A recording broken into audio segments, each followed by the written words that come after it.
Governor সাহেব শুনে রাখুন, আমরা 2024-এর 5ই আগস্ট দিল্লির গোলামি এবং দাসত্ব থেকে মুক্ত হয়েছি, ওয়াশিংটনের গোলামি করবার জন্য নয়।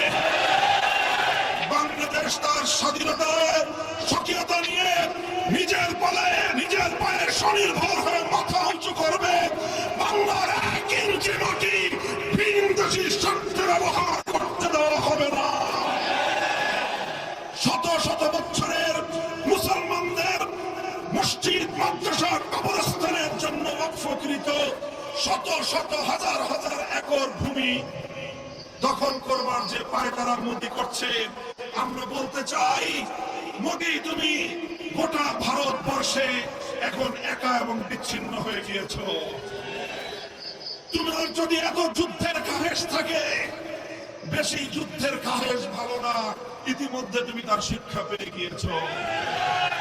মনে রাখো, চতুর্পাশ দিয়ে সকল ছোট ছোট রাষ্ট্রগুলো যদি তোমার টুটি চেপে ধরে, তোমার অস্তিত্ব বিপন্ন হবে, ভারত খান হয়ে যাবে। আমার সিংহার বিলে তুমি পুশিন করবার পায়তারা চালাও। ব্রাহ্মণবাড়িয়ার বীর জনতাকে আমি সংগ্রামী সালাম জানাই। আগামী দিনে আপনারা সোচ্চার এবং সতর্ক থাকবেন। ভারতীয় আগ্রাসনকে সীমান্তের অপর প্রান্তে রুখে দিতে হবে।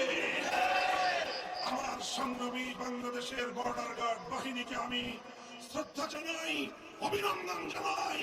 বীর দর্পে আধিপত্যবাদকে তোমরা মোকাবেলা করে যাবে। আমি শ্রদ্ধা ভরে স্মরণ করছি আজকের মঞ্চে দাঁড়িয়ে ওই সকল বীর শহীদদেরকে।